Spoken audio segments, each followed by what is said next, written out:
Hello there, welcome back to my world of stuff. Today is another one of those videos I did a couple of months back, which I think went down quite well, which is a sort of a jumble of different things. No specific topic as such, just a few things I didn't want to make individual videos about, but I thought I'd just do this sort of grab bag of things, if you like. A couple of films that I've seen recently, and a book which is coming out, which I'm very excited about, and also a bit of a memoriam for somebody who's just passed away in the industry. And first of all, most importantly, it's Tuesday night, which means it's part 2 of Wrongly Accused, the drama documentary thing that I filmed last year, which is on CBS Reality tonight. Thank you for those of you who did comment and say you'd watched it and enjoyed it. Thank you very much. Thank you very much. The second part is the story of Stefan Kisko, who was wrongly accused of murder and wrongly imprisoned for 17 years. The second part, which is on tonight, takes up the story and shows how his family, specifically his mother, played by Dallas Jenkins, incidentally, campaigned for years to have a retrial to get him released, and how eventually the police did catch up with the true culprit of the murder of this young girl.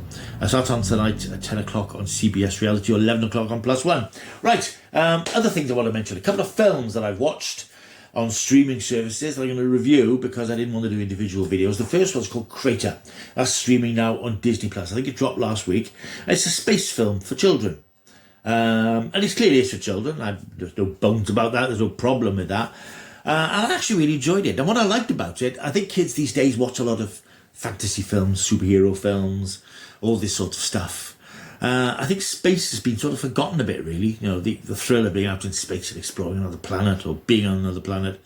And I'd like to think that kids watching this film now will become fascinated by space travel and fascinated by the universe and, you know, what's out there in the void, which is something which always fascinated me as a kid. And I think we've lost that as kids start playing these computer games and, you know, fighting zombies and watching superhero films. And I think that they've forgotten about the excitement, the raw excitement of exploring space and having adventures in space. This is set in, I think it's 2257. There's a colony on the moon. There are also mining operations on the moon. It's sort of been exploited in a way. People have lived and lived their lives on the moon, on this domed sort of colony. And we meet this young lad, and it's a couple of days since I've seen it, so I can't remember the names of all the actors. There's nobody well known in it, but don't let that put you off. It's mainly a group of very, very good young actors. There's a young lad whose father has just passed away. He was a miner on the moon colony. His mother passed away 7 years ago. Because he has no parents now, the law says that he has to be shipped off to a colony planet on Omega. The journey's going to take him 75 years in suspended animation. He's going to leave all his friends behind and everybody he knows, but there's nothing you can do about it because that's the law. But before he goes, he wants to honour his father, who's told him about a crater across the moon that he went to with the boy's mother when they were younger. It was a special place for them. And he wants to sort of go there because his father always promised to take him and passed away before he could. So along with a few young friends, they steal a moon rover machine, leave the dome and travel out across the moon surface to reach this crater. Mild peril ensues. There's nothing, because it's aimed at a young audience, there's no terrible dangers in this. There's no monsters, there's no fear of death or violence, or, you know, people coming to a violent end particularly. It's just a story about exploring. And I think that's something which I'd like to think is always popular with kids.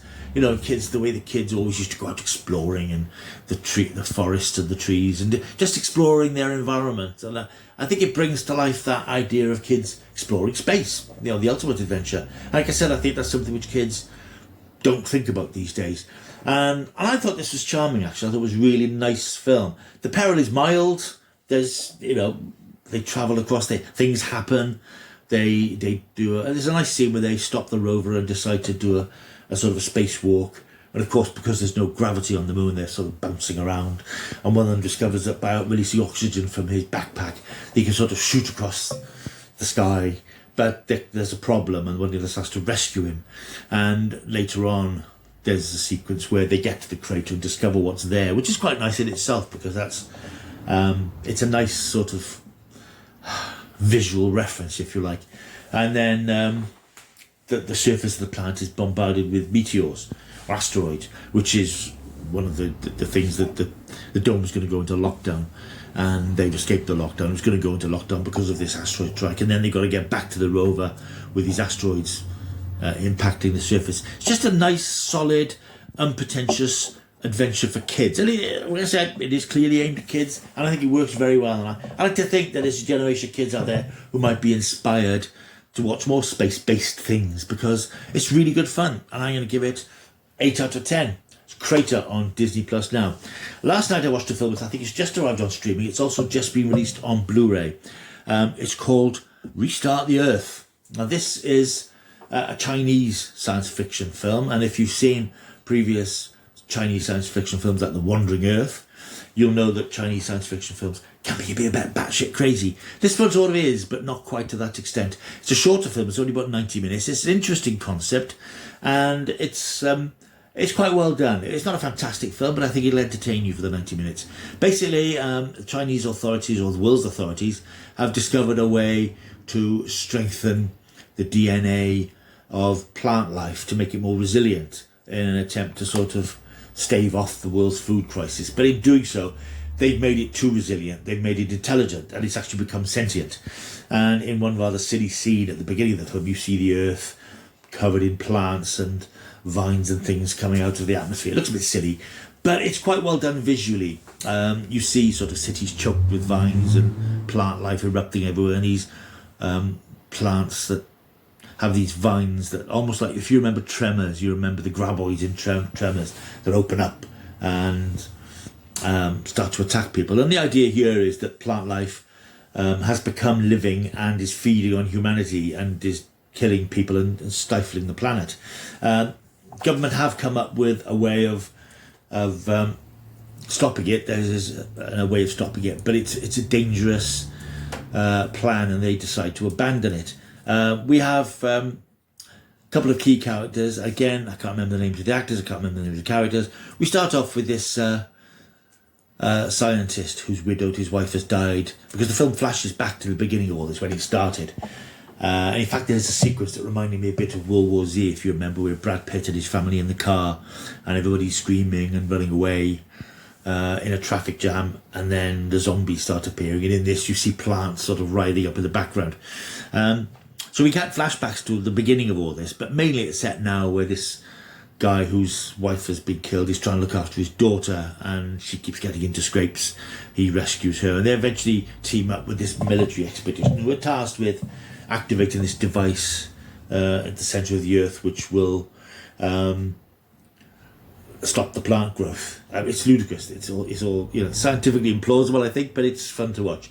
So yeah, it just flies along with lots of scenes of jeopardy and buildings collapsing and last minute escapes. There's a lot. If you watch the dubbed version, the young girl in it will quickly irritate you with her screaming "Dad, Dad, Dad" all the way through the film. That didn't get on my nerves, but it was quite entertaining. I'll forget it by next week, but if you want that sort of slightly apocalyptic thing, I think it will hit the spot. It's quite good fun. The effects are pretty good. It's been compared to The Last of Us. It's not in that league. The Last of Us has more humanity to it, but this is quite entertaining. I'd say for 90 minutes it does work. It's welcome. It gets on with it, and it has a sort of satisfying ending, if you like. And I'm going to give that 6.5 out of 10. It's on Blu-ray now and on streaming, so if you want to have a look at that, feel free to do so. Next up is a book which today I've just heard is coming out.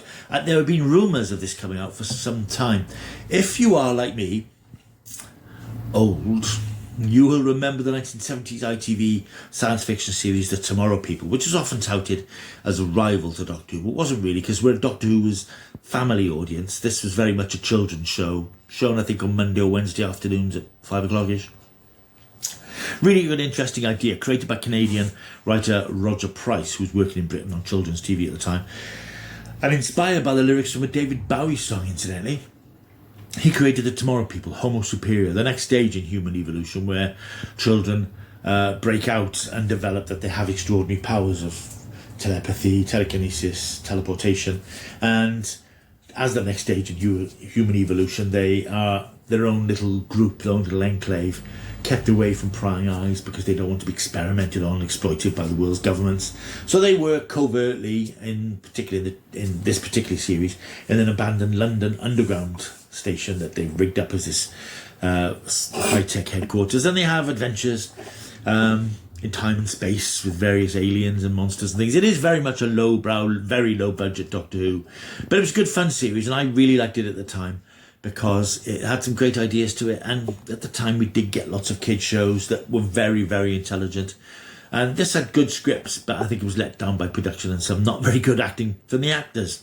Anyway, the point of all this is that the children's comic at the time, Look In, which again older readers will remember, they ran a colour comic strip for several years based on the Tomorrow People, and that enabled Roger Price, who wrote most of the comic strips as well, to tell stories on a much bigger, grander scale than the TV budget would allow. And these strips haven't been seen for years, and I remember them very fondly because I think the art was by I think it was Mike Noble. I may be wrong, but I think it was Mike Noble. But there have been rumours going on for a little while that some of these strips might be collected in an omnibus form, and that's something which has happened a lot lately. I think Robin of Sherwood, the strips that ran in Look In there, were published in a hardback book, and of course Anderson Entertainment have been publishing old strips from UFO and Fireball XL5. So there's a market for this sort of nostalgia of these shows from long ago. Anyway, volume 1 of the Tomorrow People is coming out in August by Chinbeard Books, and you can order it now.